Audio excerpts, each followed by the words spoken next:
Good afternoon. I can tell people already coming on board.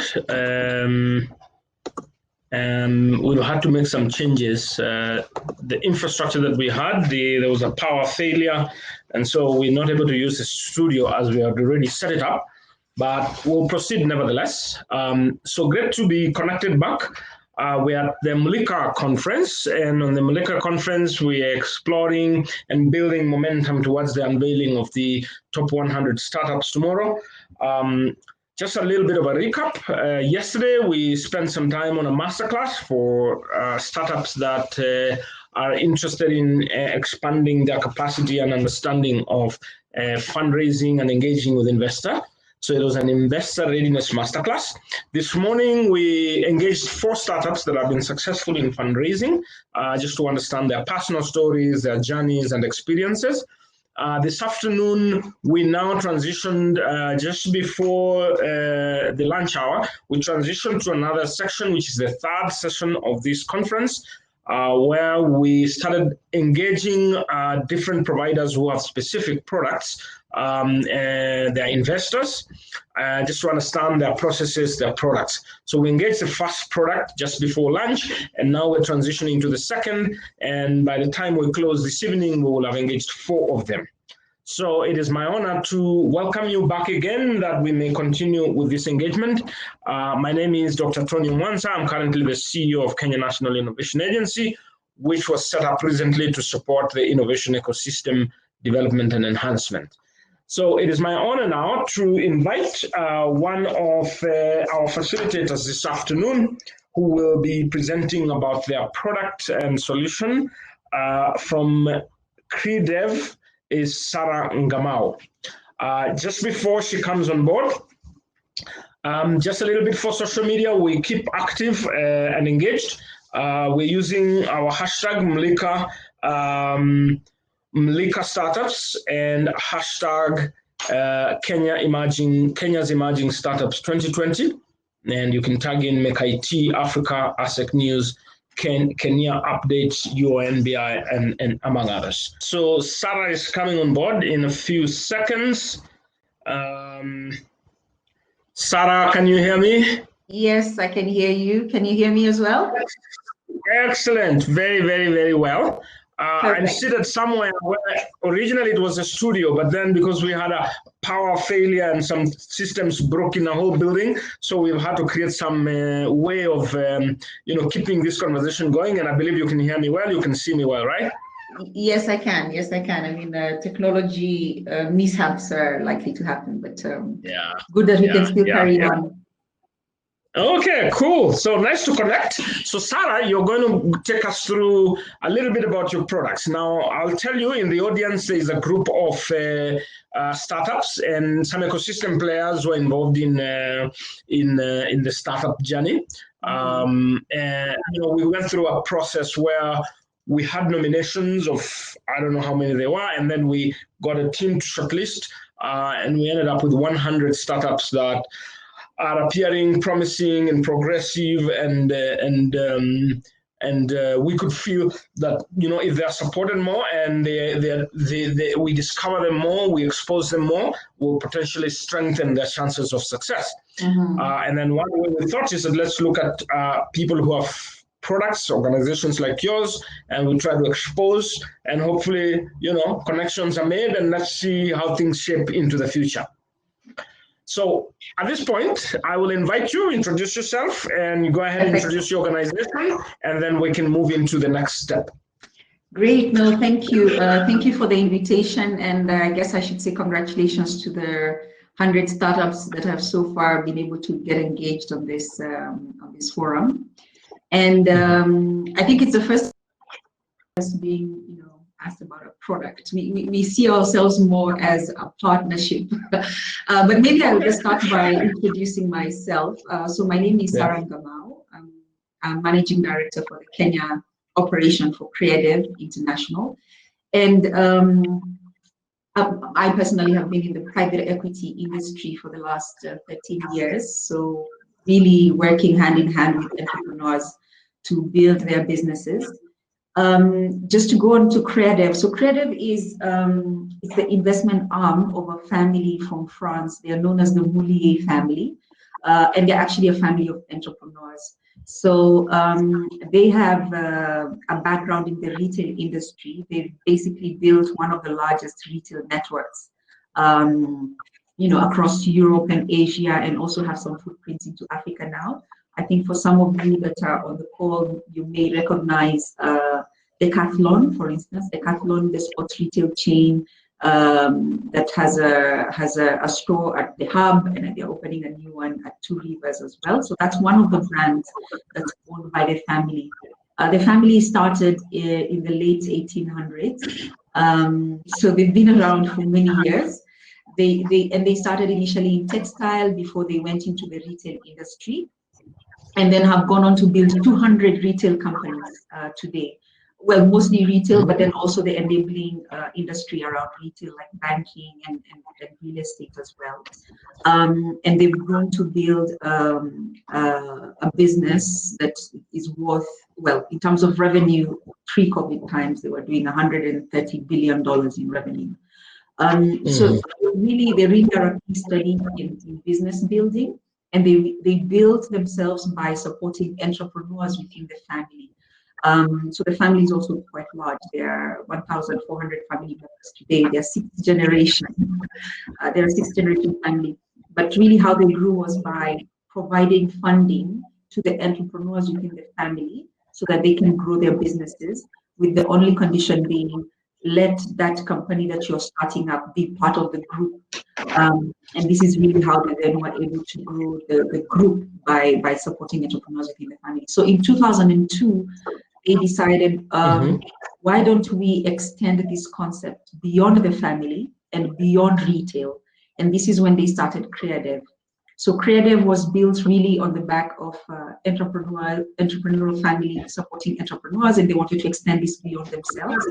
And so Creative today has $1.7 billion invested in different companies. We have offices in Paris. We have an office in Shanghai, in China. We have an office in New York, and then we have Nairobi as the office that takes care of the Africa mandate. And so to go down to Africa, the Creative Africa, what we are focusing on.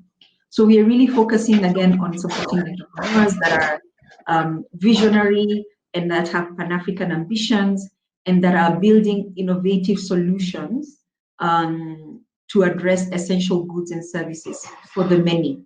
And this is really, again, a philosophy of the family that supports Creative. We are wholly owned by them. The philosophy being, let us provide good quality, affordable products to as many people as possible.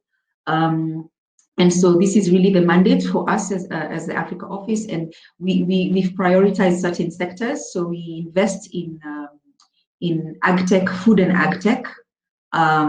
We invest in healthcare, we invest in education, but we also invest in enabling sectors within that, because like I say, the backbone is really that, are you producing, are you creating innovative solutions to address a demand within essential goods and services for the many? So as long as this is the backbone, then we can really look at a wide range of other sectors, as well as the enabling sectors around that. Our primary way of investing is through equity. So we take equity within the companies. We are a long-term investor from the perspective that we are evergreen. So we don't necessarily have to have an exit within 5 to 6 to 7 years, as most other equity investors do. So for us, we really align ourselves with the timeline of the company and not, the other way around. And so we support these businesses over the long term. We invest between $1 million to $10 million as a first ticket. And we can take a minority stake all the way to a majority stake. Minority stake for us being at least 10% of a company. We don't go below 10%. And this is because we also see ourselves as a value creation partner. This is what I was mentioning before, that we really see ourselves as a partner and not so much as a product. We want to come in to work together with the entrepreneur. Of course, the entrepreneur remains the driver of the business. So he's on the wheel. he or she, of course, is behind the wheel, and we are more or less the co-driver, assisting and providing strategic support, and using our networks, because also we have several decades of experience, like I said, with the entrepreneurial family that supports us. And so there's a huge network of 200 companies behind us, and they employ 600,000 people, and they're in almost 43 countries now. So there's a lot of value creation that can come out of those networks, connecting those entrepreneurs to these networks that we have, from an operational perspective, from a strategic perspective, from an expansion perspective. So for that reason, we have to take a board seat within the company. So we sit with, we come on board and actually take a board seat within the business, because we think that this is really the right channel within which to provide this, co-driver, inputs. And in terms of the businesses that we look at and what it is we look at in those companies, we look at the entrepreneur really as somebody that we want to partner with. So it has to be a visionary entrepreneur. It has to be an ambitious entrepreneur. And we also want to see that they're operating within a large addressable market. So because we are looking at building the next champions, the same way the company, the Moulier family has been able to build billion-dollar companies, we are looking at building billion-dollar companies in the long term. So at the very minimum, the companies we look at need to be operating in an addressable market of over $1 billion. So of course they don't need to be, as large as this $1 billion market, but at least the market needs to be there for the taking. And then we also want to see a proof of concept. The companies that we invest in need to be at least at a proof of concept stage, or rather they've already passed the proof of concept stage and they're really proving their revenues. So I was proceeding to say we need to see a proof of concept of revenue, so that actually the product or service that you have can actually find people that are willing to pay for it. So we like to see that the company is generating some revenues. Typically, we say that you have at least a run rate of $1 million. I'm not sure if run rate is something that everyone is conversant with. So run rate here means that if I take the 1 month, your last 1 month of operation, and take those revenues and annualize them over 12 months, do they get close to $1 million? And $1 million is more, it's a number just for us to show that there's traction. However, we could actually consider, even a lower revenue run rate, as long as the business is actually on a fast trajectory. So if the business is growing and it's growing fast, then then it's possible then for us to still have a look at it. But we do need to see that there's a proof of concept of revenue generation. So I was just explaining about our criteria. So I think I've told you about the market size that we look at. So basically a market size of $1 billion. I've told you that we look at visionary entrepreneurs. We look at a proof of concept of revenues. And then we also want to have Pan-African businesses, because the play, like we said, the market size that we're looking at is quite sizable. So we find that when you have more of a Pan-African ambition, then you really open up the size of your market. And so that's how then we can start to see that you're able to grow within $1 billion size market. I know these are big, and they're big numbers, and sometimes can be scary for a startup when we talk about those kind of numbers. But really, I think it's what we're looking for, like I said, is champions, and we believe that there are champions to be found within the African continent, and this is why we are here. So maybe just to say, we've not been, as Credit, we've been in the market just 3 years now. We've made or in the process of making at least 3 investments by the end of this year. So 2 of them I'm not at liberty to disclose yet because they're not public. But one of them is Twiga, that some of you on the line might know. Twiga Foods, which is basically a platform that disintermediates fresh fruits and vegetables, as well as FMCG products from farmers and manufacturers to informal retailers, basically kind of cutting out all the different layers that lead to, especially on the fresh fruits and vegetables perspective, reducing the post-harvest losses that come out of having so many layers before produce gets to the market. And again, this is the kind of businesses that we're looking at that are, again, bringing affordability, have an impact as well from a perspective of an environmental perspective, a wastage perspective, reduction of wastage, and all the other, and as well, you know, the impact that they have on informal retailers. So those are the kind of businesses that we look at, and we are sub-Saharan Africa oriented. I think I can open it up for questions now, if there are any. I don't know how we're doing on time. Yeah, I think what I've learned through the facilitation is that there are some questions that are coming on social media, others are coming in here. And so I can post some of them as we go along. It also gives you an opportunity to step back and then continue with the presentation. So I've seen one question where someone is asking, how long should I be in business before I can be considered? So for us, how long you've been in business is not the most relevant point for us to look at. As long, even if you opened up 3 months ago and your business is on a very fast trajectory, then and you've already made your proof of concept, then we can we are comfortable to start looking at it. What we do say, however, I mean, because just from how startups fundraise, when you're really at an early stage of starting up, you're still doing a lot of pivoting and kind of figuring out your business and what works, what doesn't work. We find that us as Credit are actually a better investor when we come later, when you're really at the scale-up stage, when you've already figured out your product, you've already figured out your commercials, and then now you're really looking at how do I start to scale. And this is where we are we feel that we are most value adding. There are other investors that come in super early, like at seed stage or even pre-seed stage, where they can then, or even some that come in before even you've generated revenues, before you've really launched a product, and then they can work with you towards getting to the scale-up stage, where then investors like us can come on board to then work together with you to build a scale organization. So this is how we would really look at it, rather than how many years you've been in operation. Okay. Just another question based on an earlier posting.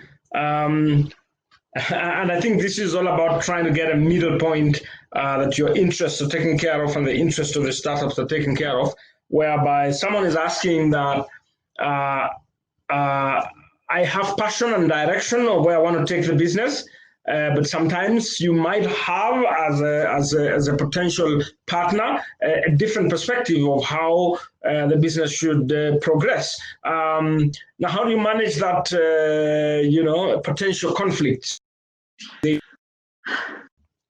Yeah, I know this has probably been overused, this analogy, or maybe I've overused it, where we say that when you're looking for an equity partner, it's almost like you're looking for a marriage partner. Like it's like when you're courting for marriage, and so it's very. There needs to be a good chemistry between you as an investor and you as an entrepreneur to work together, you as an investor already like to be convinced about the business idea of the entrepreneur. The idea is not that the investor will come in and completely change, everything that you do as an entrepreneur. It should be really complementary. The investor is coming in with complementary ideas, not fundamental shifts of your business model or fundamental shift of the business idea that you have. So even for entrepreneurs, when you're looking at investors, you need to be looking at the investor that will build the most value for you. So this is something that we say as an entrepreneur, you need to look at more than the dollars that are coming into your company, or more than the shillings that are being invested into your business. on top of that, you really should be looking at what's the most value that I can get from this investor, and sometimes you're speaking to several of them, and this is the criteria that you should have basically a criteria of what you're looking for in an investor, and not just money is cheap. It's a bit of an oxymoron, but money is cheap. So meaning that there might be so many potentials to give you money, but then what does it come with? What is the value that money is coming with? And that's really, I think, the important perspective for an entrepreneur to have. That's a very valuable, I mean, that's very, very, probably very positive way of looking at it, that it's not just about the money. It's, the partnership, the insights, the experiences, the wisdom that comes with it. So if you're making a suggestion of an adjustment of something, it's based on something. It's yes. Not just yes, exactly. And the idea is really that not to fully disrupt the business, because then it beats the point. So you're looking at being complementary to the entrepreneur and providing that extra that they might not have, and assisting them in not reinventing the wheel where you don't need to reinvent the wheel. Yeah. And I mean, after all, it's also in your interest that the business succeeds. So, exactly. Okay. So I've taken those two questions. I think we'll come back, as we keep the engagement going. So you can proceed based on where you are on your presentation. Well, so I think I had pretty much presented the criteria of what we look for in an entrepreneur. Maybe I could speak about the value creation, because I've already mentioned it, because you should be looking at value creation. So for us, when the way we approach an investment is we look at, of course, all those criteria that I mentioned before, but then we additionally look at where do we think we can unlock the most value for this company. So even when we are pre-investment stage, when you're going through the investment process and looking at due diligencing the company and to finding out about everything you need to know about the company.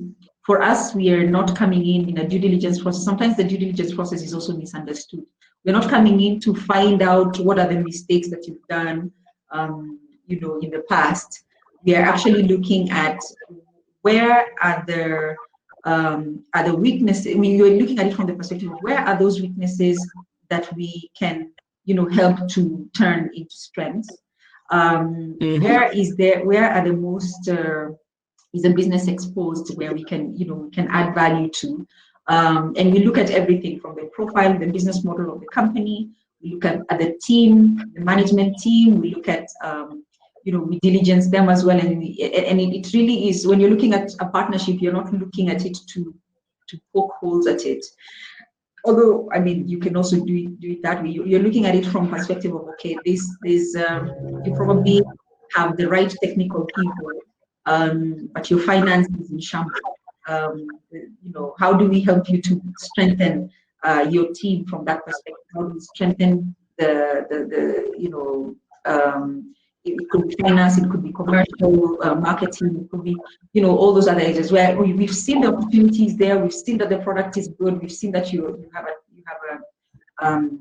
a fast-growing trajectory, but then you could do better. There could be more efficiencies that could be added at different points of your business.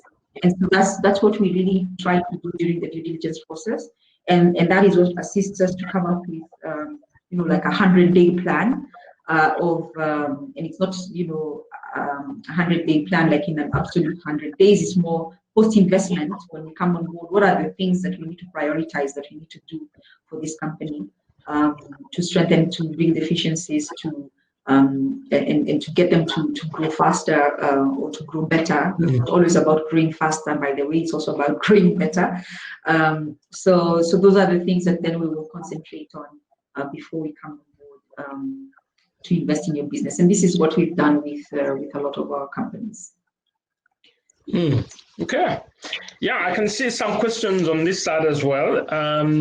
So one question is, let me see. What are some of the challenges you're facing in the interaction with startups? I'll speak it also, from my perspective.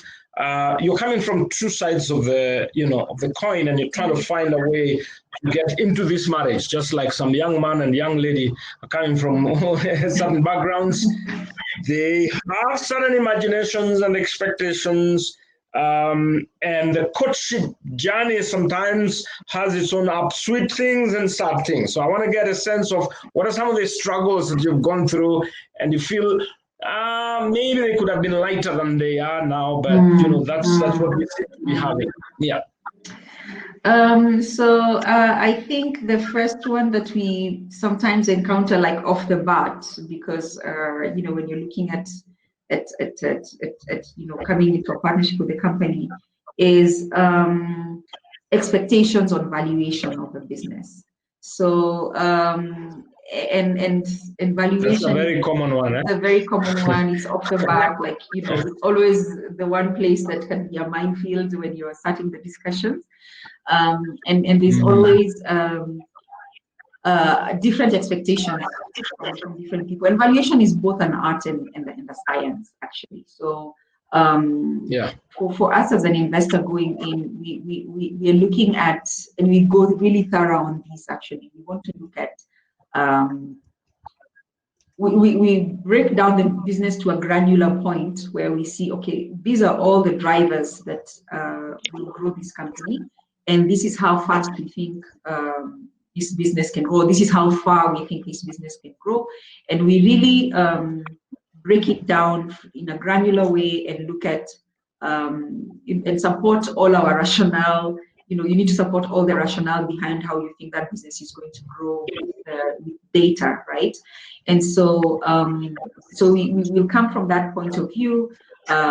We get all the inputs from the management in building this conviction about the business, and then at the end of it, you come up with a number of where you think that business is at, and usually the management, the entrepreneur will always have a bit of a different idea, usually higher.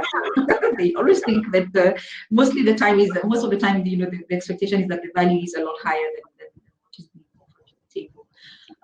So I would call it, I would not say that it's a challenge that we are willing to take as investors in arriving at a compromise. At the end of the day, an investor is looking for a return. And if you can, compromise in a way that both sides, from a structure point of view of how you structure the product or structure the transaction, to allow the investor to have assurances that they will be able to get the return if they come in at that valuation. My philosophy really is actually that your return is made from the very beginning at that valuation point. Because if you pay too much for the business, then it will definitely impact your return at the end of the day. And then if you pay, of course, right, then you get your return. So the return is not determined at the end. It's almost determined at the beginning of that relationship. So that can be a bit of a minefield conversation to have. Then the other challenge would be, and I guess I don't know whether challenge is really the right word. I advise entrepreneurs to diligence their investors. I always advise them to, the same way they're doing due diligence on you, do due diligence on them to find out what do they actually expect? What investments have they made? Speak to those entrepreneurs that they've invested in, so that you can also build an understanding of how this investor works. What is it that they usually want to see? What is the value that they build? And have those conversations early, because sometimes some of the challenges that you're having at the beginning is just that you don't, you haven't quite understood how they work. So it's also an education process on the side of the entrepreneur. And then as in any relationship, to use that analogy, sometimes there are relatives. Yes, the side that will come in and potentially jeopardize getting into a transaction, and that's usually because interests are not aligned. So I think one of the challenges is really aligning all the stakeholders into the transaction that you're about to get into. Because you as the entrepreneur may have one idea, but then you have another shareholder who has a different idea about this new shareholder coming in, or you may have a co-founder who has a different view. And all these interests need to be aligned. And so that's not always an easy process, but again, it's not a challenge that is insurmountable. Right. I mean, I really like this analogy of the marriage, because it brings in a very different perspective in the way we look at it. And for people who've been married, probably they would even relate with this even better. About you're coming from different backgrounds. You're coming with the relatives in the background, people who had created certain impressions about what things are supposed to look like. And they kind of influence your life in some way.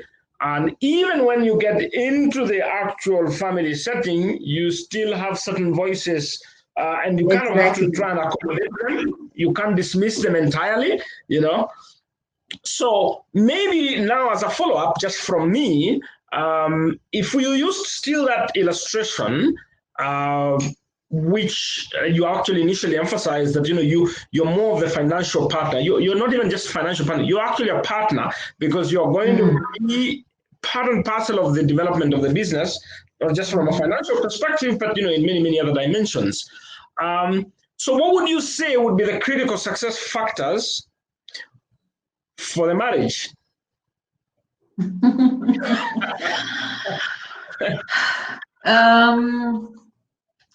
So what would be success factors? I think for us as Creative, one of the most critical things for us is the founder and the team around them, the management team that they are working with. Hands down, this is the number one success factor for most companies, is what is the temperament and vision of the founder, and is he or she building a complementary team, an A-star team around them to execute. Because at the end of the day, you may have a beautiful idea, you may have just an idea that is out of this world that no one has seen, a cure for something, for a grave disease. But if you cannot execute on that solution, then there's no success at the end of the day. So for us, we actually even, maybe this is even a personal philosophy. You might have an A-star team with a B-class solution, but they are likely to be more successful than having an A-class solution with a B, C-class team. So I don't know if that was completely clear. So really, you can be very successful as a team that is able to execute on an idea that is not 100% perfect, but can be perfected as you're going, because you have a blueprint, you have an idea of how to pivot. Again, when you're starting a business, you don't have all 100% of the answers. Sometimes you also need even the ability and the agility to test and learn. Like say, okay, let me test this at a small scale. If it works, then I can scale it. That's actually a perfect way to grow businesses as well. And when you have a team that is able to have that agility and that execution capacity, then that actually is a key success factor. So hands down for us as Creative, it's really on the back of the driver of the car, and the team that he has around him to drive the car. So it's actually what we like to call a scale engine. When you have a scale engine in place, which is basically the team, and then of course following the team is the systems that you have around you as a company. Systems. So systems are not, they can be boring, but actually when you set up a system and way of working, then it really is like systems are like the highway actually that you're driving on. So, and if you build a system that is a clear highway, then it really allows you to accelerate. So for me, teams and systems are very, very important, and I think would be key success factors for a business. Great. I mean, some questions are coming, so I'm busy picking them. I think you have just created the excitement. Now, one question that has come here is, and I'm surprised, I had a similar engagement in the morning, but I never saw it from the marriage and courtship perspective. So there's another question here around the marriage and courtship perspective. I should maybe change my career to a marriage counselor. Yeah, it looks like you can do very well as a priest or.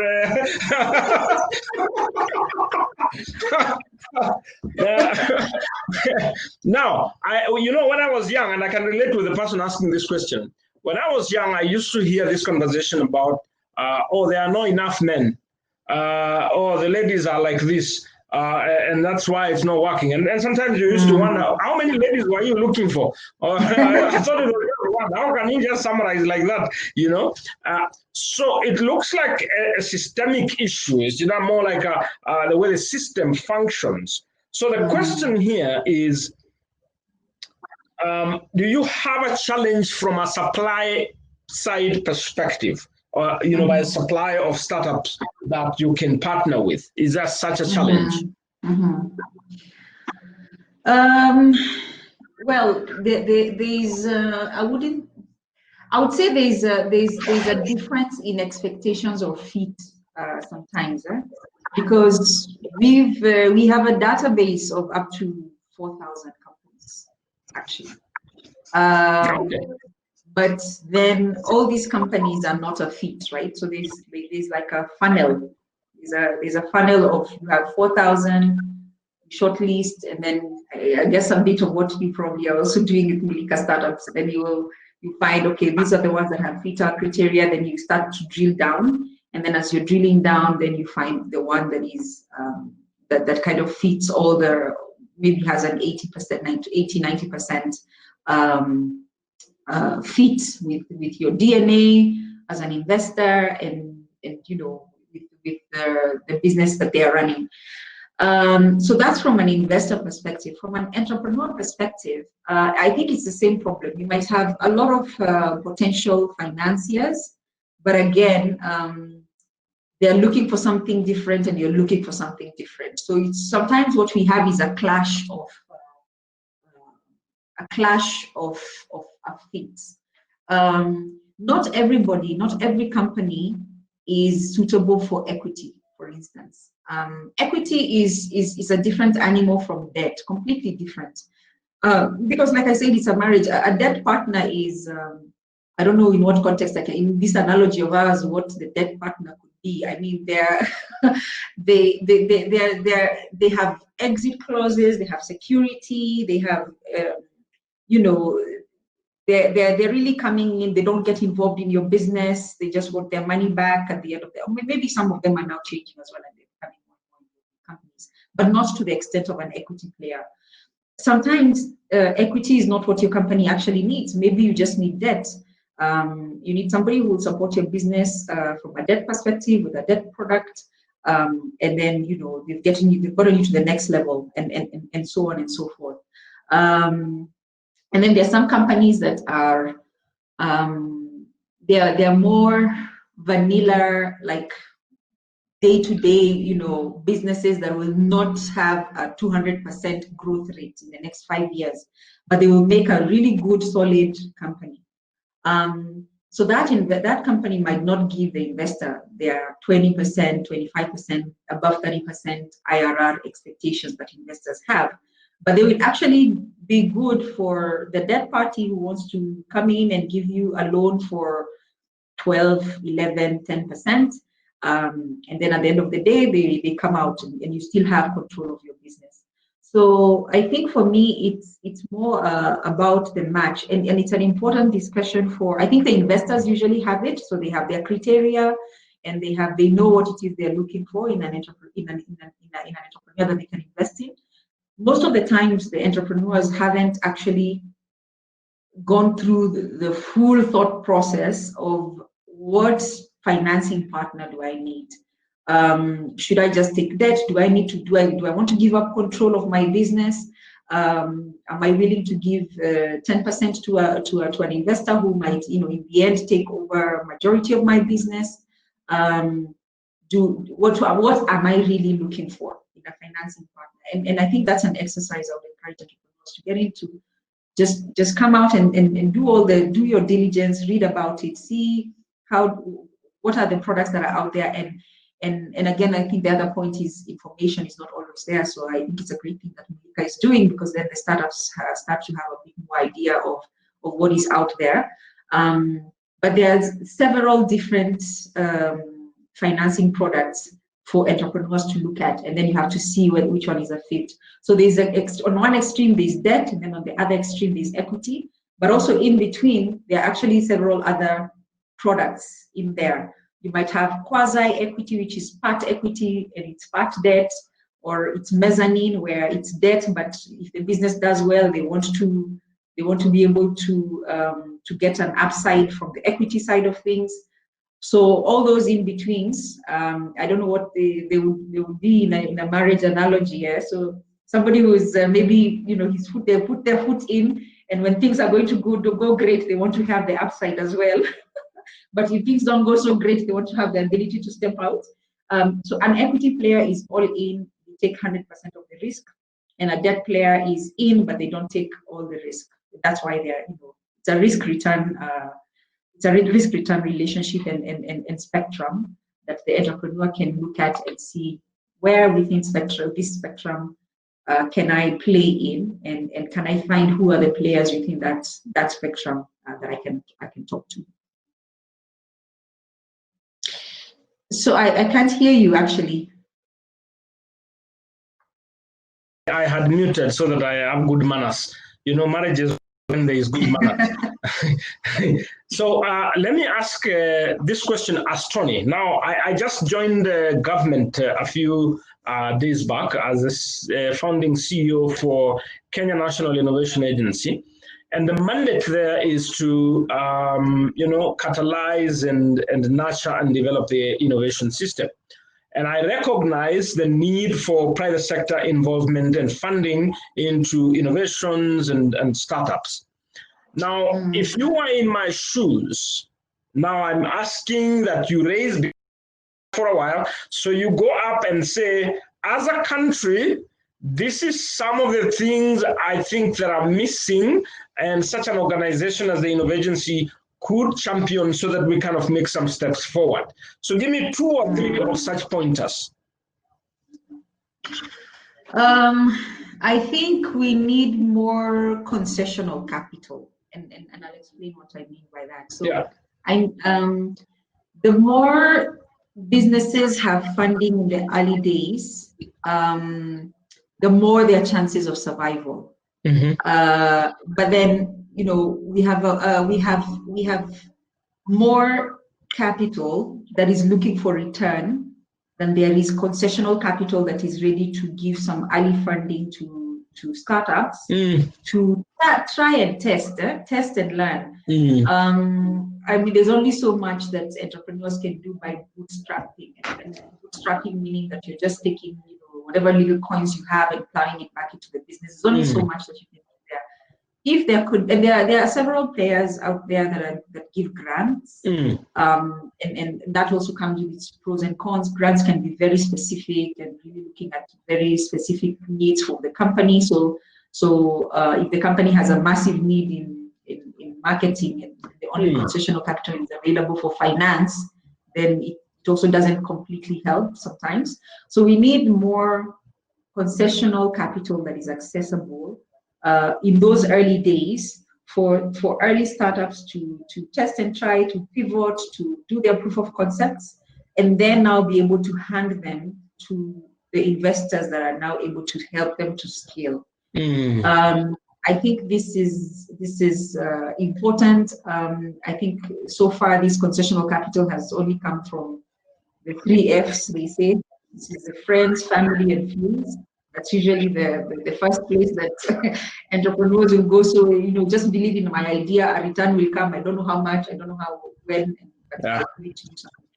If we could have that, I think that would be. Okay, so that's one. Any other? The other would be the tools for growing. Like I said, I think we have a lot of entrepreneurs that start from a technical point of view. maybe they start a business because it's what they studied, it's what's their passion, and they have the technical know-how of it, but they don't have the business acumen around it, and so they need the tools and the information that will help them to build that business acumen around the solution that they're building. So I think that's another important one. Yeah, and then the last one is just really information. If they can know where to go, like I say, there's a spectrum of solutions that could be available for startups, but they don't have, most of the times they don't know where to start. Some of them don't know who are the key players, who are the early stage investors, who are the mezzanine type investors, who is out there and what do they do, and can they get that information in a relatively simple way that they can understand? Because I guess sometimes you can also present information in a way that is too complex for them to break it down. So just a portal that can provide that information, I think would be useful. And of course, I'm speaking as an investor, so I know entrepreneurs they also know what they want, right? So I think it would be good to hear from the entrepreneurs as well. What they want. Investors are a bit of we are entrepreneurs at heart. Yeah, we are almost like wannabe entrepreneurs, but we're just not there. So I think it's great to also hear from the entrepreneurs as well. Okay, great. I think it's been about 40-50 minutes of expressing and sharing your story. And I think one way I'm going home is it's a marriage. It's a partnership. Probably let me do the marriage thing. It's a partnership, and it means, and it is in your interest that the business grows, because you're also putting in not only financial but also time, expertise, and so forth. So you mean well, because I noticed in our earlier discussion, I saw questions around fear and concern, and trying to protect and safeguard and so forth. But then I'm picking it pretty well, and that's a message for everyone that. It's everyone. It's in the interest of everyone that we grow, and the more we can open our arms and be transparent about the whole process, then the better we can grow together. And then I've also picked the issue around clearly knowing what is this that you really need, and being able to open up and seek advice about what you need, because sometimes you're not good at self-diagnosing. I can't quite tell what I need, but I think I need something. Exactly. So that's absolutely useful. We intend to circulate, your details to, to the startup and the network. So maybe you might receive a few phone calls, and we would be happy to mediate. Not every boy and girl know how to get each other. So sometimes, sometimes they need an app. So thanks very much. In my capacity as a CEO, I look forward to kind of creating some system that enables more of these engagements. Whether it's through this kind of national event, we see them in other European countries. You got all these things called Slash, and others are called Tel Aviv something startup nation and so forth. Where, because the growth of the startup is heavily going to be as a result of the funding and the expertise that is provided by the person who could potentially fund. As government, there will be some seed money, all these programs we have of youth fund and all these things, necessarily make these things fly. So the connection between that government funding that moves this guy to some point, if they move properly, and that's sometimes why I'm also struggling whether some of the funds have actually been structured properly, so that it is only meant to take you to a certain point, and private sector needs to pick up from there. So there has to be a very deliberate effort to make sure that private sector knows who has been given funding to move up to where, and then potentially pick it up from there and move to the next level. So I intend to pursue an effort to build such a framework, and hopefully I make a contribution somehow. No, great. I mean, it's encouraging, I think, to see to see that government is, coming in on the side as well. So private sector and public sector, I think, should be friends. Yes, yes, So yes. because our goal is at the end of the day should be similar, which is to grow economies, and I think startups are really at the heart and the core of building those economies. So Yeah.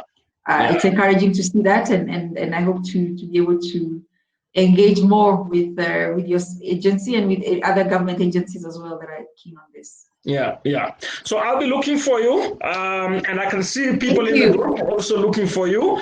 There's, I think, a gentleman called Trevor Williams specifically asking for your contact, and they have ended with please. So that means you're creating some. Yeah, and I see he calls me Mrs. So despite my analogy of marriage, I'm not a Mrs. So. All right, so I wish you well. Thank you, Trevor, and I'm sure you will give something after that. We'll be very happy. Otherwise, thanks very much, and we'll connect offline. Thank you. Thank you very much. All right, bye.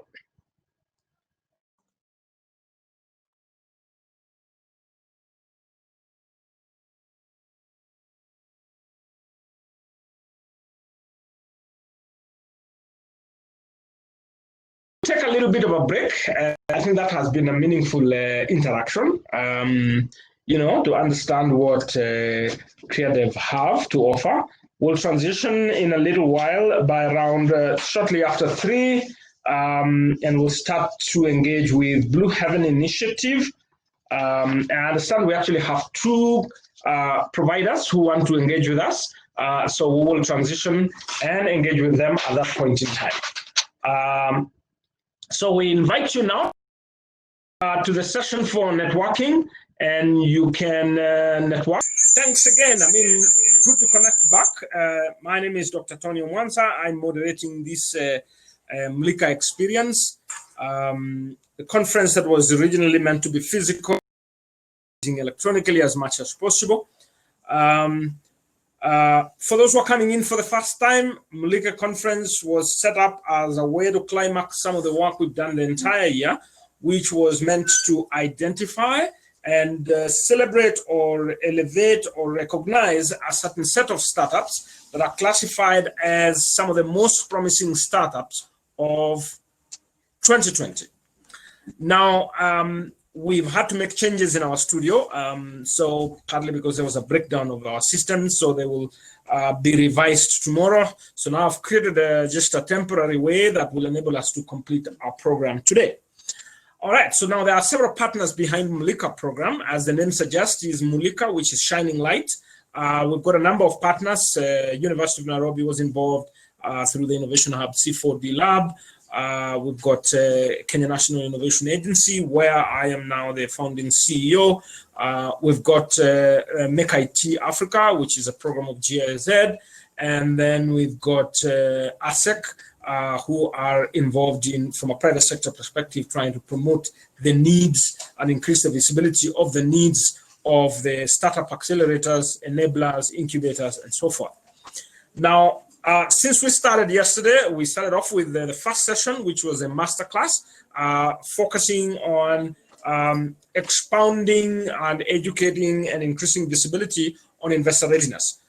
Thinking through what are your needs, what is this that you actually need, and then packaging it, and then looking for potential investors who can get involved in your own enterprise. So that forum was largely for startups.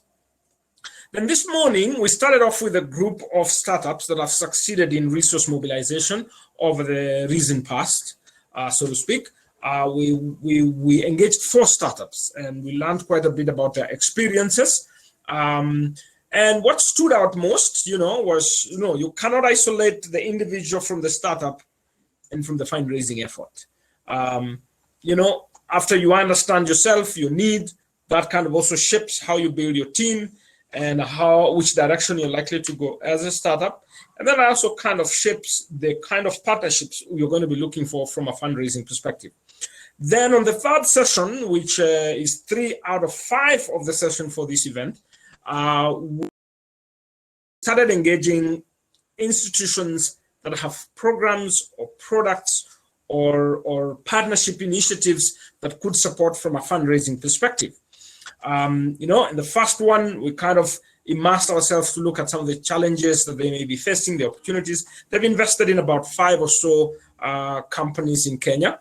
And then we moved to the second one that is also beginning to take ground in the country. And the analogy of the marriage really stood out, whereby it's not so much that they are coming or I am going, rather is that we are meeting somewhere halfway, and it is in the interest of the organization that is getting into financial partnership with the startup.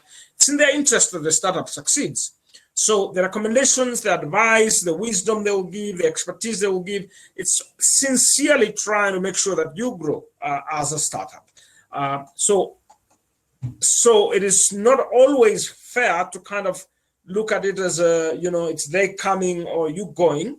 And then the other part that also stood out in that conversation is you can grow together, if you find common grounds for growth. So in a little while, I'm going to be inviting a new partner. Actually, there are 2. So we'll try to get a sense of some of their products. It's my privilege now to invite Shudhan Kohli and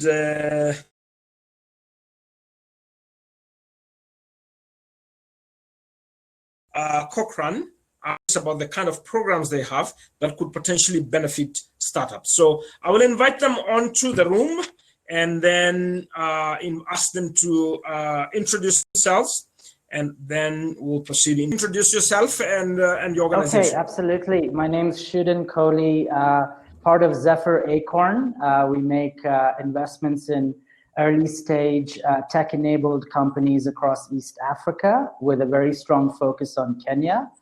Really happy to be here, so thanks for hosting me. Great, thanks very much. Lauren, can you hear me? Absolutely. Great. I'm Lauren Cochrane. I'm Managing Director at Blue Haven Initiative, which is a family office in the US. We have a program that makes direct investments into tech-enabled startups in sub-Saharan Africa. And we generally invest in seed and Series A stage companies, which means we write checks anywhere from $250,000 up to $2 million to start. And then we invest alongside other investors over time with every business with which we work. I'll leave it at that. I'll say more later.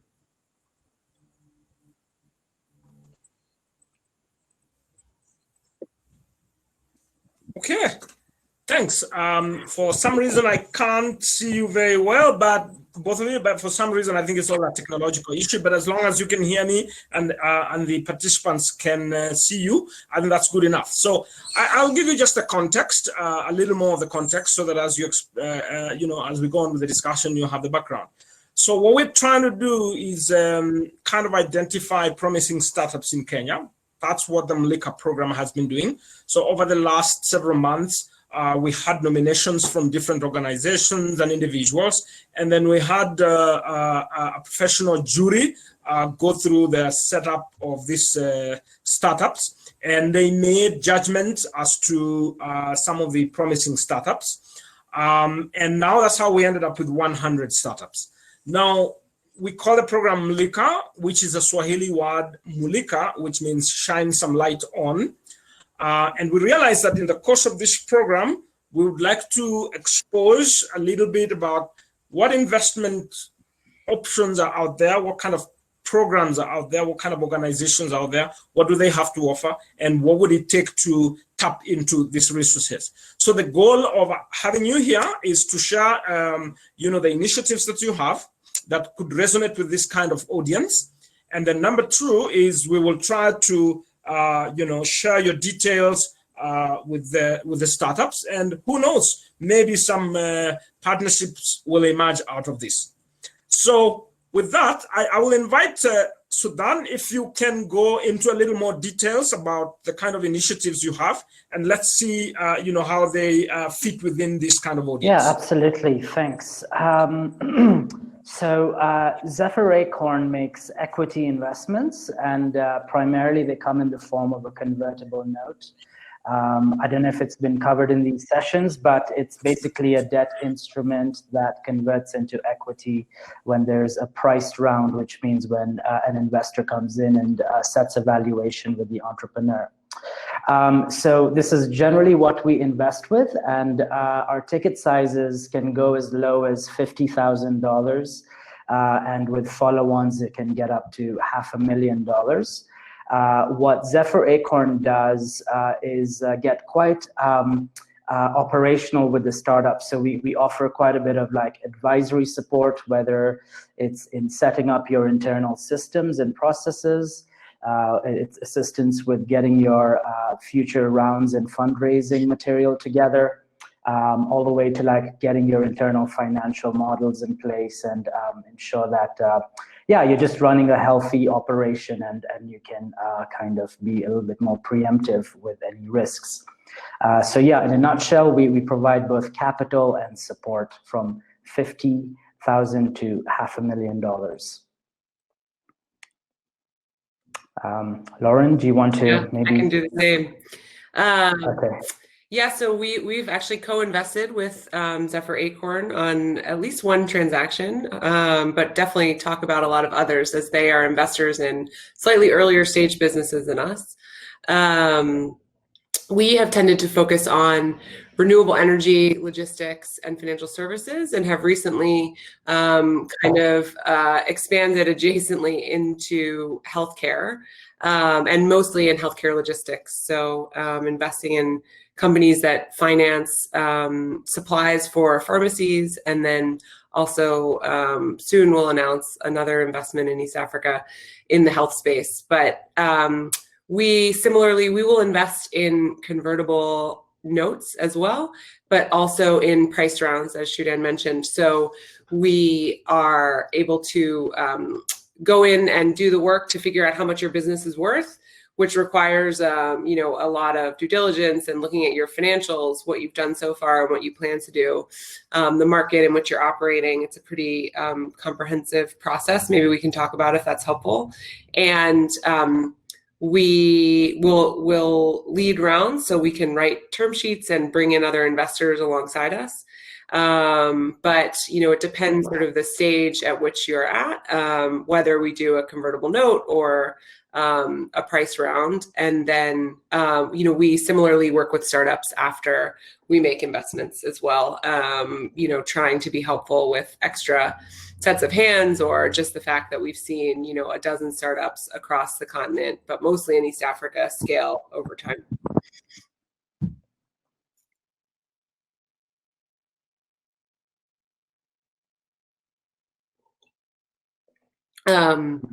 We can keep talking. Okay. Great. Yeah, thanks, Lauren. Maybe the audience would like to know that. So obviously Blue Haven, like Lauren said, comes in at a bit of a later stage. So we have a very complementary effort.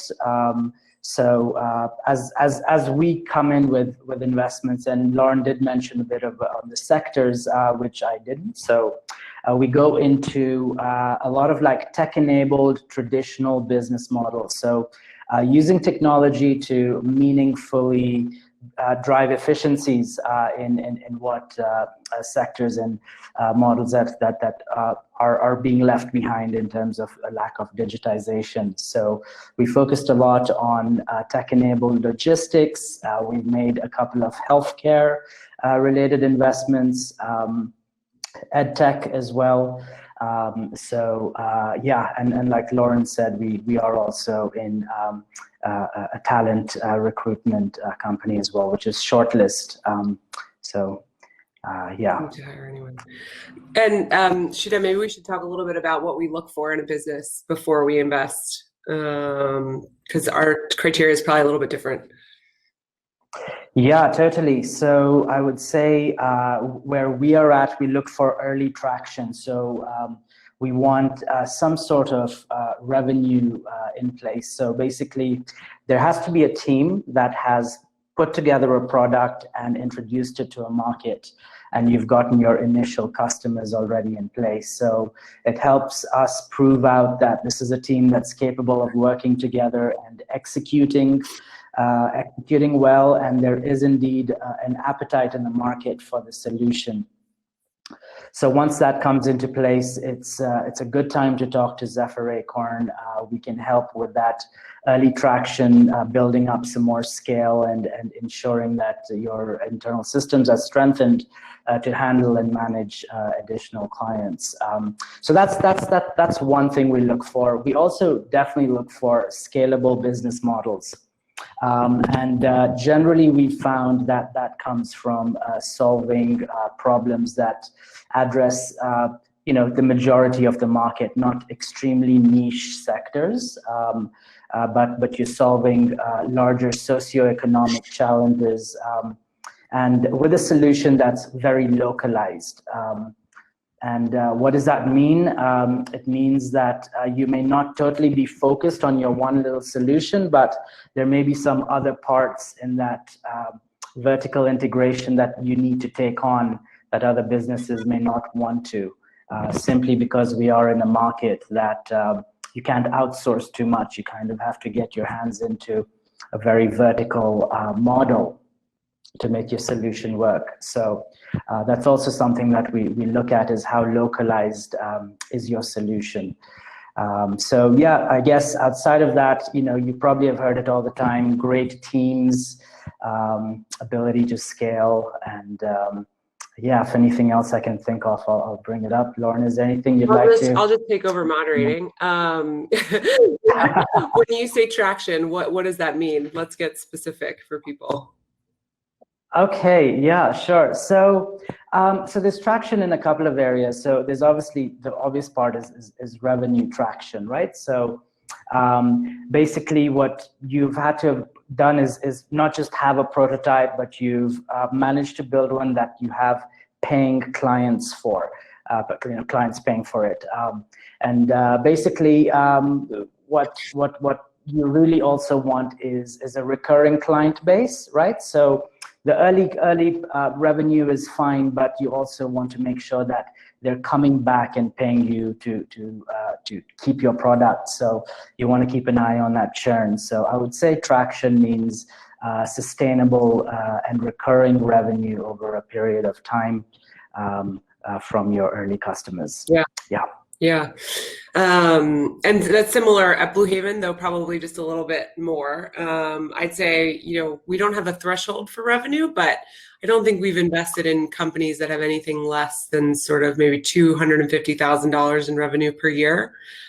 And that is just because, usually that's enough to show exactly what you just said, that we are confident that the customers like the product and are coming back over time.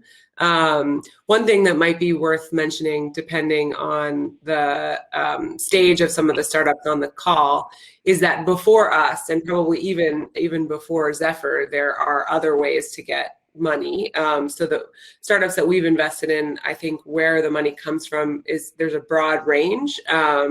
So you've probably heard throughout the course of the last few days on this conference, a number of accelerators and seed funders who will invest in you if you have a little bit more than an idea. Maybe you have a prototype.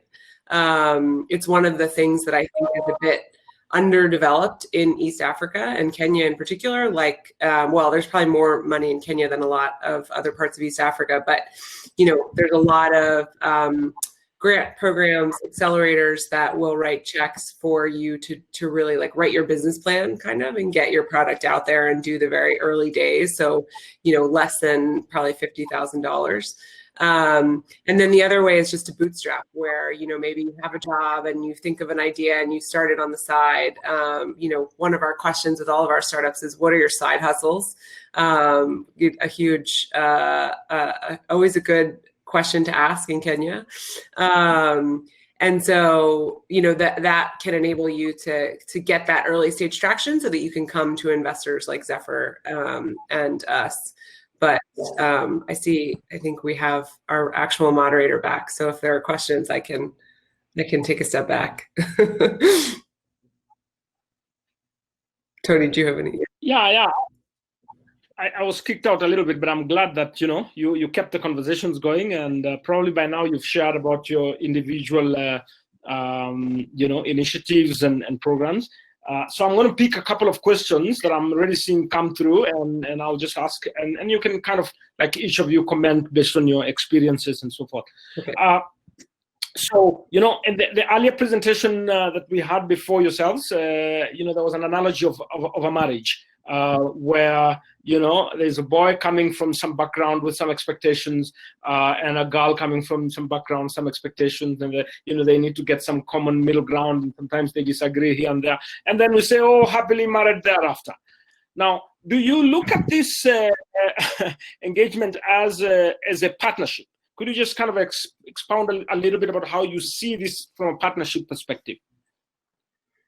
Yeah, and we both talked about this a little bit, but we view our investment, like, the money is important, but also because we've seen so many different businesses operating in Kenya, we usually are able to help with some of the things that you might not see, particularly if you're a first-time entrepreneur.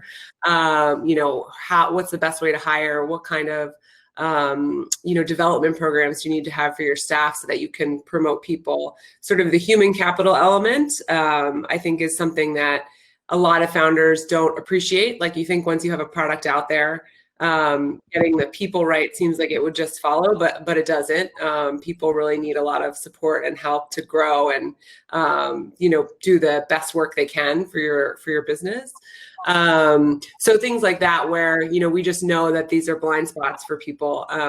I think I would say on the people element, that's probably the biggest barrier to growth for all of the companies we've invested in. So they have a great product, they kind of know what their business model is, they're ready to scale, but they have a lot of trouble hiring a CFO or a COO, or a head of sales is another one. If anyone wants to be a head of sales or a CFO, let me know. We can probably get you a job.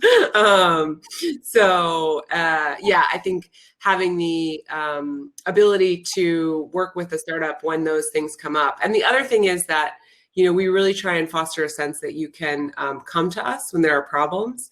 I think the worst thing you can do as an entrepreneur is to keep your problems to yourself, which I know is sometimes culturally not as easy, particularly in Kenya as it is like in America.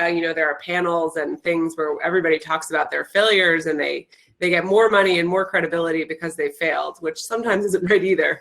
But we really want people to come to us when there are issues so that we can work together, because maybe we've seen it before, and maybe we know how to get through it, or we can be a sounding board as you think of ways out. But I would say those are probably two of the things that we do most frequently. But yeah, I every morning I wake up when I'm in the US or when I'm in Nairobi, and usually I'll have 3 or 4 WhatsApps from our different entrepreneurs asking to talk and wanting to talk through whatever they're working on, or get some advice. So yeah, it's definitely a marriage.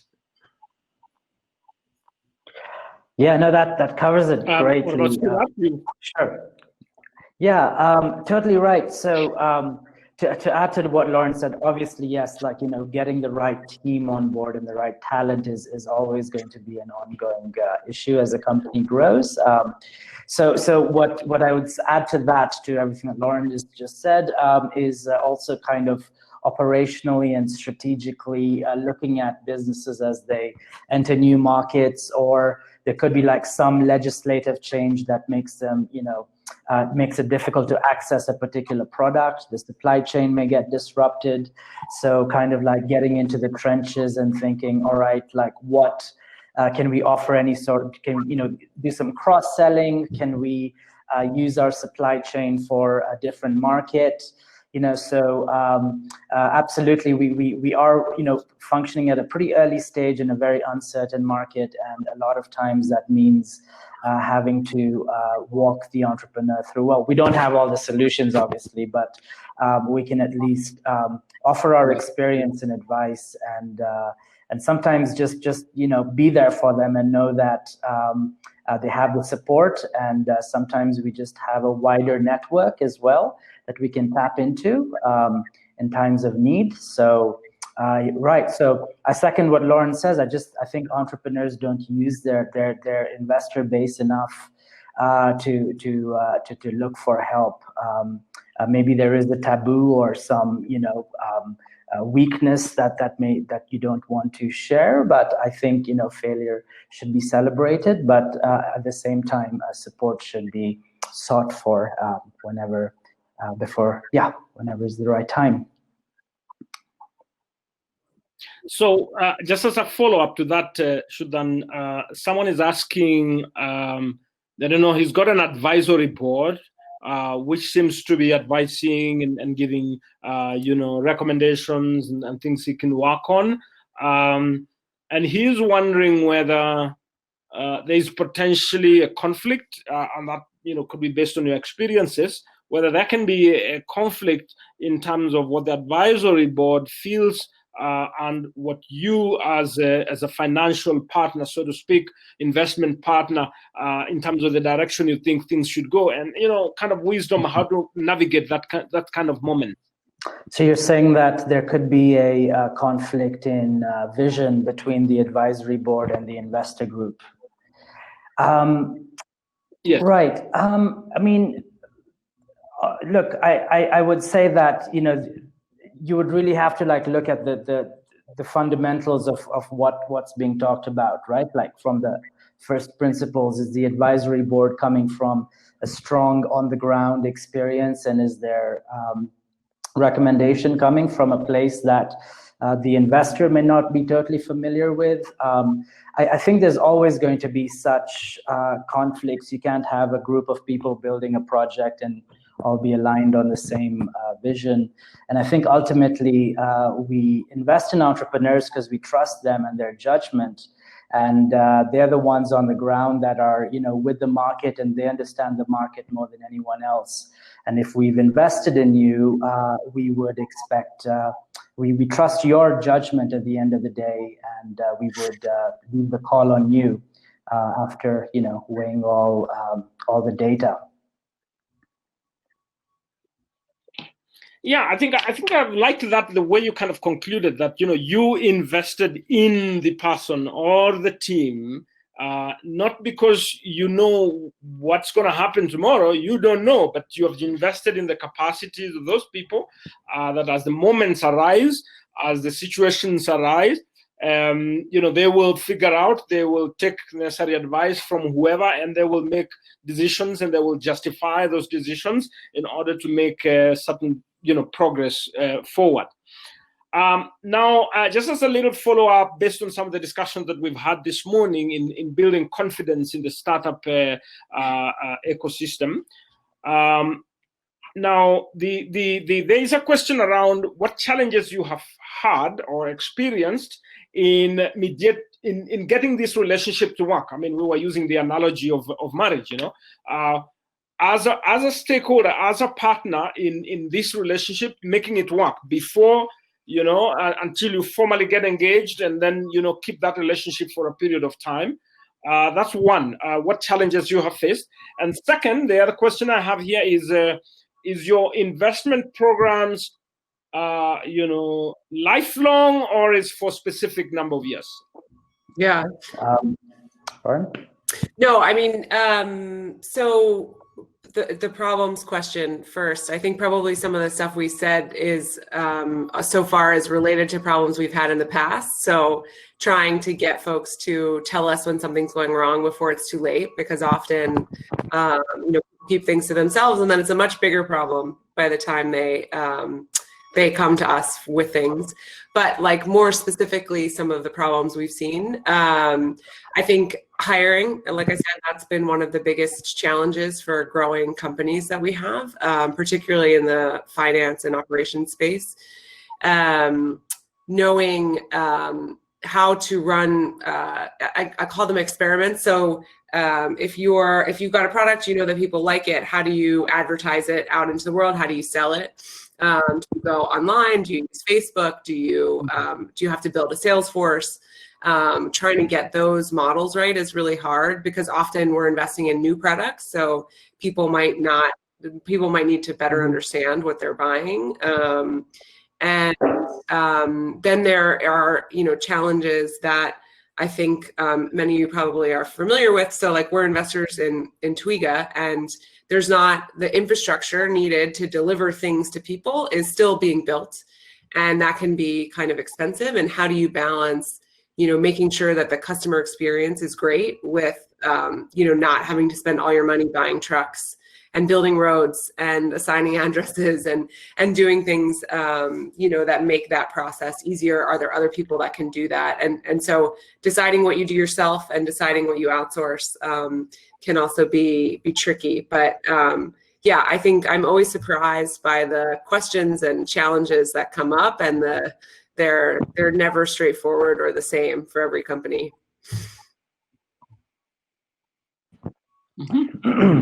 Yeah, so I think challenges between and making the relationship work between investors and entrepreneurs, at least at an early stage, is I think generally centered around governance, right? So we come in at a stage where entrepreneurial teams want to stay nimble and they want to be able to make decisions on the fly.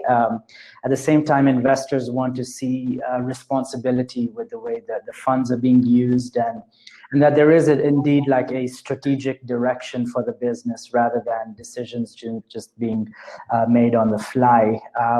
So there's always that fine line, and especially at the stage we come in at,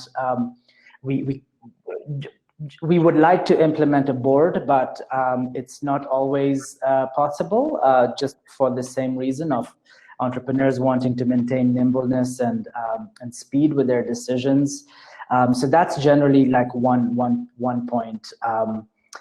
And I would say, you have the investor DNA and the entrepreneurial DNA, and they both are extremely important for this long-term success of any business, and intrinsically they are quite different, right? Like a lot of investors come from strong financial backgrounds. They look at businesses through a spreadsheet, and they're very measured in their approach, whereas entrepreneurs like to be a little bit more creative, and they enjoy the hustle. They enjoy the dynamism of their business. And so, you have to put both of them on the same table and make this work. So there are going to be, misalignment of perspectives. So in terms of the timeline, so our investments are not lifelong. We have our LPs that want their returns back, which makes them investors at the end of the day. So yeah, I would say at our stage, I don't think any investor knows what a real time frame of an investment is. There hasn't really been a history of exits to date to like set a precedent. But I would say in general, maybe about 7 years, 8 years, I would ballpark that figure at. But yeah, I hope that answers it. Great. Thanks very much. I may have missed a little bit, Sudat, when you are introducing your program, and whether you said you have already done some investments in startups in Kenya. I missed that part. Mm-hmm.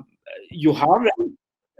Right, absolutely. So Zephyr Acorn has a strong East African mandate, and most of the investments have come in Kenya itself. So we make pretty early stage investments. They can start at 50,000 USD and they can go to $500,000 with follow-on rounds. And you've already done some investments as we speak. Correct. Yes, exactly correct. Yeah, we've been investing since 2016. Okay, great. Now, I have a question to you now from Tony. I just recently changed my role in the ecosystem to work for government as a way of figuring out how we catalyze this innovation and startup development. And I have a question to both of you. What would you say is the role of government in facilitating? I know a number of people say, seed money, and that's fine. But I'm kind of more leaning towards how do I catalyze the relationships that can make startups to thrive. So your perspectives based on the markets that you've operated in, where government has been a good catalyst to this process. Should I go? There's a few or, ways. Yeah, go on. Yeah, there's directly to the startup and the operations, but then there's also the capital that goes in. One of the things that the UK does this, I think, but providing tax credits for people who put money into startups at very early stages. I would say one of the things that we look for and we want to happen is there to be more Kenyan investors, so more high net worth individuals who are putting money into Kenyan startups. Traditionally, there's been a bias, I think, against startups because the returns are uncertain, and it's easier to buy real estate or Kenyan treasury bonds or something like that. It's a more certain outcome. But if we're going to build this system, there has to be more local investors that can start funding companies earlier than we can. So that's one thing, is different tax schemes that encourage people to make investments in early stage companies. So we're talking $5,000-$10,000 investments. And then on the second side of how startups work, there's a ton of ways. I would say government has been more of a hindrance to most of our later stage startups than not. I'll just pick one example. If you're importing a product, having the tariffs and the duties on importation be very clear and enforced in a uniform way is something that has really challenged our companies that actually sell physical products that are coming in from, even if the components, so some of them bring components in and then they manufacture in Kenya.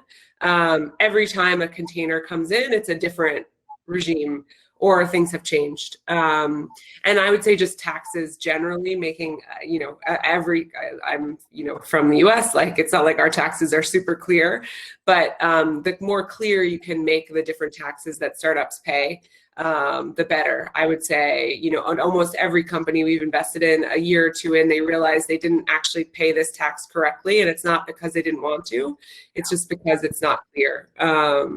So to the extent there are ways to make those rules and regulations more transparent, that would be really helpful. But there's probably a lot of other ways. I'm sure Shudan has others. Yeah. So totally agreed. So I just a bit of backstory. So I was raised in Kisumu town, and we were very much at the forefront, like back in the 90s when government was a lot more broader in terms of its reach. So I definitely saw a lot of what government can do for the private sector. But I was also privileged enough to set up a business in Latin America. So I started my first business out of Peru, and interestingly, what really took me there was the government support in exportation. So they had this program called Prom Peru, which is Promote Peru. And they would subsidize a lot of the trade shows and do a lot of outreach to buyers in the US and in Europe, and just put them in front of SMEs, and created a really central, a very well-run agency that provided all sorts of great support for free to SMEs that wanted to build products and brands that were marketable to the foreign market. I thought that was a very inspiring program by a country that's in a very similar state of development as Kenya. I would say, I think the most obvious country as a template or a blueprint is Israel, right? The Israeli government and the way they've built their startups has been really something the whole world should really look at and use as a template. Government contracts, are always, provided to SMEs, and they're always, given a priority in their procurement process. I think we've lost Lauren. I don't know if she's still listening in. Okay, all right. So SMEs are really supported in terms of government contracts. What I would also like add to that is there's certain solutions that are extremely fundamental and critical for the long-term success of a nation that an SME or a startup just cannot do on their own, and they really need government to kind of get in tandem with them. And an example of that is, Israel has, obviously, they're in the middle of a desert and huge water challenges, and we have huge water challenges in Kenya too. I know we're, digging dams in Western Kenya and all of that.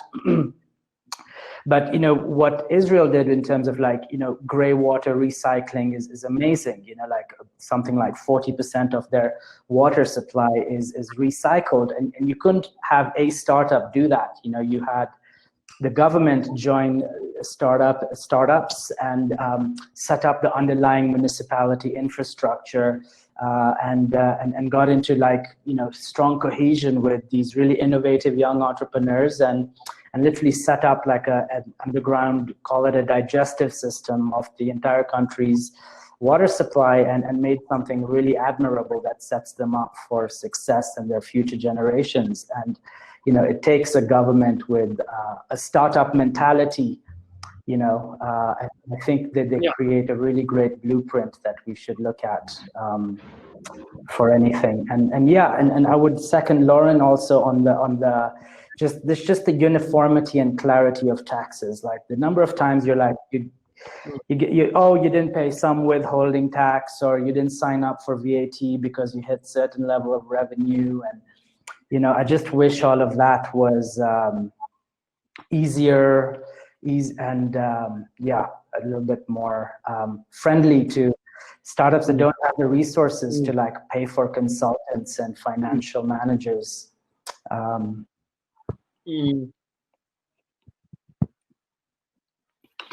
Good. I think I've picked, it's my first time to go work in government, so sometimes I go in with a lot of enthusiasm, but maybe some things will take me a little bit of time to either change or introduce, and that's part of, the transformation of a country. But I will make my effort and try to leave my mark. And I relate for sure with the Israel experience, been there a couple of times, read quite a bit about it, Peru as well. And so, great examples, absolutely. So I can tell that we're now at 3:45 my time. And I'm trying to figure out how far was I supposed to go. Okay, so we'll probably end in another 10 minutes or so. Now, in terms of your strategies going forward, one of the things, and it could be me, so I don't know about the startups because I've seen one or two questions along those lines. In terms of the visibility of your programs, because, when I randomly ask startups where, whom would you want to talk to from an investor perspective, it doesn't seem to come out, top of the mind. So is it a problem with information flow and who needs to do something more about that? I don't have an answer. I want to ask you specifically, because, like the way we started this program, I asked one of my team members, look around and see if there are specific, investors who can participate in this program. And I could tell that it took a bit of time to gather. So what's your take on that? Do you mean us specifically or just venture capital in general? I think it's investors in this case. Yeah, I mean, I think one of the challenges in Kenya is that there aren't a lot of entrepreneurs who have gone through the full cycle. I mean, Zephyr's, been investing since 2016, us since 2014. So it takes some time to build a group and, as you said, an ecosystem of people that sort of know how things work. So, we try and occasionally like write things and sort of have people know that we're out there. We speak on panels like this.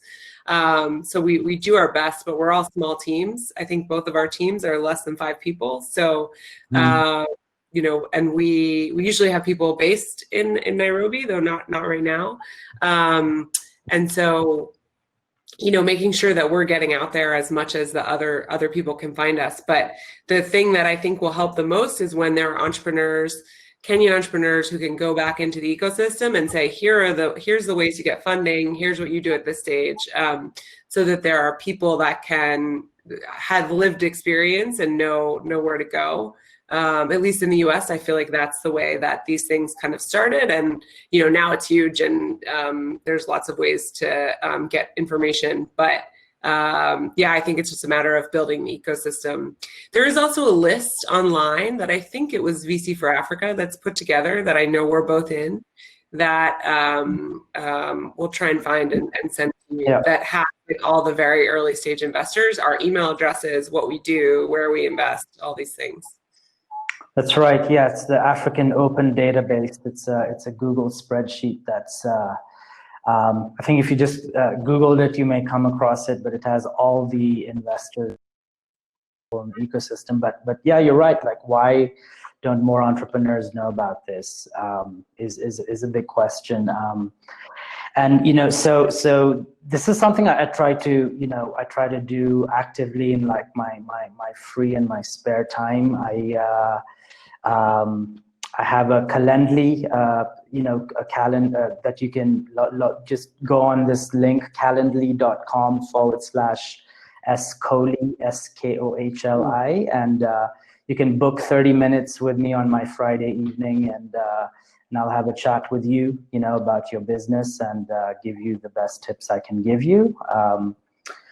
And then I recently kicked off a bi-weekly webinar that I host entrepreneurs. Not many people know about it, but I've hosted like maybe a cumulative of maybe like 20 entrepreneurs, and we just pick a topic and we just talk about it. And you can sign up if you go to my first and last name.com, shudankohli.com. I know it's not the easiest domain for my name, but I try to bridge the gap, but I think like Lauren said, it's just a bit of the ecosystem needs some evolution, and some more like entrepreneurs that have been through the motion some, and they can show some sort of example to the ones that are up and coming. And then, of course, I'm sure if you go to some of the hubs and the incubators, they're always reaching out to us, and they could be a good source for such information. Yeah, I think I can see one person has just asked that you share maybe the details on the chat. I don't know if you're able to type the the details. And I'd like to follow a little more also, because I'm just joining government, and I'm trying to develop ideas that can help catalyze a few things here and there. I intend to initiate, like a webinar and invite, resource persons like yourselves based on the experiences that you've had, and you can share to the broader ecosystem, partly because through the agency that I'm going to head, called Kenya National Innovation Agency. It's a fairly new one. I'm the first substantive CEO. I have quite some wide reach of people who want to gather as much insights as they can. So I'll be more than happy to reach out to you once I've organized. We are doing the website and setting up a TV, YouTube channel, and so on and so forth. So I'll be really keen to reach out to you to share experiences to the broader ecosystem. And my hope is that, it creates those synergies that are necessary for things to move up the value chain. So at this point in time, I think I'm going to invite you to give your parting shots, each of you, based on the initiatives that you have and your aspirations, and how you think things can get better going forward. Maybe Shudan, you can go. Okay, sure. I mean, look, this is our only hope to build a better, Kenya, a better East Africa, just better Africa. And it's going to come from innovative thinkers. And we have such a youthful country and population. And, we are at the forefront of all of our like environmental and social challenges. Where we are right now. So the solutions that we come up with today are pretty much what the world may use a few decades from now. 30 years from now, something like 40% of our planet, if not more, will be African, right? So as the world's populations will be declining, Africa's will be exponentially rising, and so we literally are the future of our planet. And what we do today will determine our, how the future trajectory is for for humans. So I'm just really thrilled to be a part of this movement and happy to support it as much as I can. Great. I think that's quite inspiring. Yeah. Well, he took the inspiring portion. I'll say that as you think about, I assume there's a lot of entrepreneurs listening in, as you think about how to build your business, one of the things that I think people don't say often enough is that venture capital, what we do, isn't for every business. So really think long and hard about if this is the type of investment you want, where you have to grow quickly and scale and, get a lot of particulars right, which is true with every investor. But there's, debt financing might make more sense, grants. Like there's a lot of different avenues you can take, and maybe that's something that you can talk about in future sessions. We are a certain kind of funder, and we're not going to be everything to everyone. So think about who you're partnering up with as you go through the fundraising process. That's so right. I'm so glad Lauren brought that up, because it's we are running the risk of entrepreneurs thinking that they're successful if they raise venture funding and they try to build models for venture financing, and we should encourage alternative models and financing as well. So yeah, that's a really great point. Okay, thanks. I think this is just about the time that I was aiming to end. I really look forward to continuing these conversations now that we've connected in other forums, because I can tell the passion and interest for the innovation ecosystem in Kenya. And it takes a variety of people and skills from different backgrounds. People were able to look at these things from different perspectives, that we may collaborate and make the better a better Kenya tomorrow and better Kenya for 30 years to come, and a better world. So thanks very much and for your time, and have a good evening, depending on what time it is on your end. Thanks for having me. Thank you. All right. Okay. Bye-bye.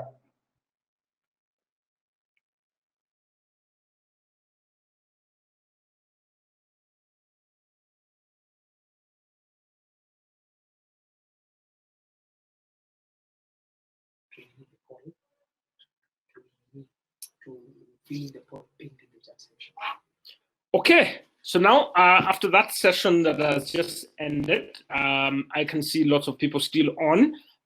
There are a couple of things we can do for housekeeping and planning ahead.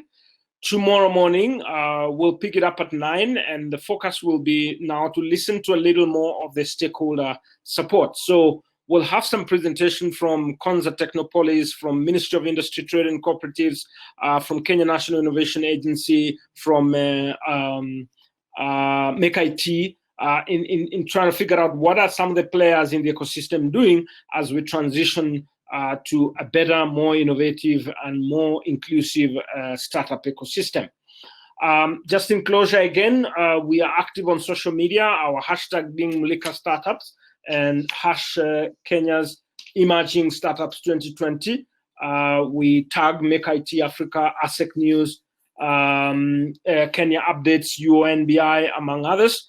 And there is an opportunity to participate on the poll. If you look at the tab after chat, on the right, just next to it, there is the polls, and you can participate in that poll.